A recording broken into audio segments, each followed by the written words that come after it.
কি একটা মাত্র গাড়ির বিস্ফোরণ এতটাই ভয়ঙ্কর হতে পারে যে মানুষের দেহের টুকরো 300 মিটার দূর পর্যন্ত ছিটকে পড়বে? নাকি এটা কোনো সাধারণ দুর্ঘটনা নয়? সন্ধ্যে ঠিক 7টা, দিল্লির হৃদয়ে ভিড়, ব্যস্ততা, শব্দে ভরা রাস্তা, আর ঠিক লালকেল্লার সামনে দাঁড়িয়ে থাকা একটা i-20 গাড়ি। হঠাৎই প্রচণ্ড বিস্ফোরণ। শব্দটা এতটাই জোরালো ছিল যে নিচ দিয়ে চলা মেট্রো পর্যন্ত কেঁপে ওঠে।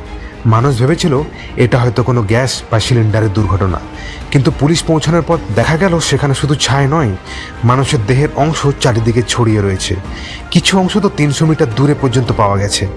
প্রশ্ন উঠল, এটা কি সত্যি সিএনজি ব্লাস্ট, নাকি এর পিছনে লুকিয়ে আছে আরও বড় কোনো সাজিশ? জিজ্ঞাসাবাদের পর সামনে এলো গাড়ির মালিক সালমান, তার পরের মালিক নদীম। তারপর জানা গেল নদীমের বাড়ি পুলওয়ামা, আর পুলওয়ামা সেই নাম যেটা ভারতের হৃদয়ে সবচেয়ে বড় ক্ষত এঁকে দিয়েছিল। এবার আবার সেই নাম উঠে এলো দিল্লির বিস্ফোরণের সঙ্গে। এটা কি সংযোগ, নাকি বড় কোনো নেটওয়ার্কের ছায়া ধীরে ধীরে সামনে আসছে? দিল্লি যেন একটাই প্রশ্ন করছে, এটা কেন ঘটলো নয়, এটা কে ঘটালো?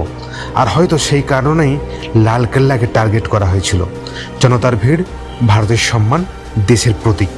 সরকার বলছে তদন্ত চলছে, কিন্তু যারা নিজ চোখে সেই দৃশ্য দেখেছে তারা একটাই কথা বলছে, এত বড় বিস্ফোরণ এটা শুধু গ্যাস সিলিন্ডার দিয়ে হওয়ার কথা নয়। তাহলে সত্যিটা কি? এটা কি দুর্ঘটনা, নাকি ভারতের হৃদয়ে এক পরিকল্পিত হামলা? যদি আপনিও মনে করেন সত্যকে দুর্ঘটনার নাম দিয়ে চাপা রাখা যায় না, তাহলে ভিডিওটি শেয়ার করুন। কারণ যখন লালকেল্লার ছায়া রক্তে রঙিন হয়, তখন চুপ থাকা একটা অপরাধ হয়ে যায়।